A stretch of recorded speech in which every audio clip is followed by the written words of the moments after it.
আয় বাজানডে, আপনি একবার বাইরের কান্ট্রিতে খেয়াল করেন। বাইরের কান্ট্রিতে একটা ছেলে যখন একটা মেয়েকে পটায়, একটা গার্লফ্রেন্ড ম্যানেজ করে ফেলে, সর্বপ্রথম সেই খবরটাই সে দেয় তার বাবাকে। আর তার বাবা অ্যাপ্রিশিয়েট করে বলে, ও বাবা তুমি অনেক ভালো কাজ করেছো, তুমি ওই মেয়েটাকে কবে নিয়ে আসতেছো বাসায়, এই নাও টাকা, এই নাও পয়সা। ওই মেয়েটাকে নিয়ে চাইনিজ রেস্টুরেন্টে, বড় বড় রেস্টুরেন্টে খাইতে যাও, ঘুরো, ফুর্তি করো, আমোদ করো। আর আব্বা আপনি কেমন মানুষ, বাংলাদেশে এখন মনে হচ্ছে আমি জন্মগ্রহণ করে বড় পাপিষ্ট বান্দা হিসেবে চিহ্নিত হলাম। আপনার মতো এরকম ব্যাকডেটেড বাবা পেয়ে আমি প্রেগনেন্ট, গর্বিত না। আব্বাজান আমি আউলায় যাচ্ছি আব্বাজান।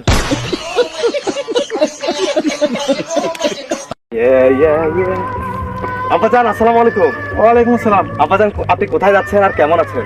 আছি, ভালো আছি। আমি খেতে যাচ্ছি কাজ করতে। আর তুমি এরকম কে এত খুশি খুশি লাগতেছে? আব্বাজান আমি তো খুশিতে আত্মহারা। আব্বাজান আমি বলেছিলাম না আপনার এই ছেলের জন্য আপনাকে আর কোনোদিন কষ্ট করতে হবে না। এতদিন ধরে আপনাকে কষ্ট দিয়ে আসছি, আর আপনাকে কষ্ট দিতে চাই না আব্বাজান। আব্বাজান আমি নিজের একটা ব্যবস্থা করে ফেলেছি আব্বাজান। আমি জানতাম তুমি আমার মুখটা উজ্জ্বল করবে। ইয়েস আব্বাজান। আমি তোমাকে যতই পাগল ছাগল বলি না কে, তুমি তো আমার ছেলে। তো স্যার বাবা, তোমার কি চাকরি জানি হলো? চাকরি? আব্বাজান এটা আপনি কেমন কথা বললেন?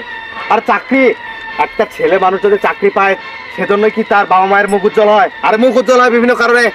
মুখে ফেয়ার এন্ড লাভলি মাখলেও তো মুখ উজ্জ্বল হয়, তাই বলে সেই উজ্জ্বলতা এই উজ্জ্বলতার মধ্যে বিশাল ডিস্টেন্স। আপনাদের কে বোঝাবে? আর কিসের সাথে কি পান্তা ভাতে ঘি, কিসের সাথে কি মেলাচ্ছেন?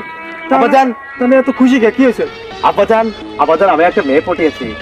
ইয়েস আব্বাজান, এতদিন সিঙ্গেল ছিলাম, এখন তোমার এই ছেলে মিঙ্গেল হয়েছে, আমার একটা গার্লফ্রেন্ড আছে। আপনাকে বলেছিলাম আবার বিয়ের জন্য পাত্রী খুঁজতে, আপনি কষ্ট করেছেন, আপনি পারেননি, দিন শেষে বাবা হিসেবে ব্যর্থ, একটা সিঙ্গেল ছেলেকে মিঙ্গেল করতে, বিয়ে দিয়ে ডাবল করে দিতে। সেই নিজের ব্যবস্থাটা আমি নিজেই করেছি। আর বিয়ের জন্য মেয়ের কি অভাব পড়েছে নাকি দেশে? আমি একটা মেয়েকে পটিয়ে গার্লফ্রেন্ড বানিয়েছে, এখন তাকে নিয়ে ড্যাং ড্যাং করে বিয়ের পিড়িতে বসে। আচ্ছা বাবা, তুমি লজ্জা করে না? তুমি তোমার বাবাকে এইগুলো বলো।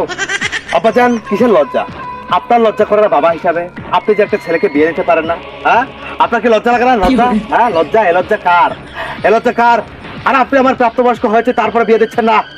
এরপর যদি আমি বিয়ের নেশায় পাগল হয়ে পরকিয়া করি, অন্যের মেয়েদের পিছনে ছুটি, মেয়েদেরকে ডিস্টার্ব করি, প্রিচিং করি, কদিন পর থানা হাজতে জেল খাটবো, তারপরে পরকিয়া করে বদনামের বাড়িঘর করে ফেলবো, আর আপনার তখন লজ্জা কোথায় থাকবে? বাবা হিসাবে আপনি লজ্জিত হবেন না?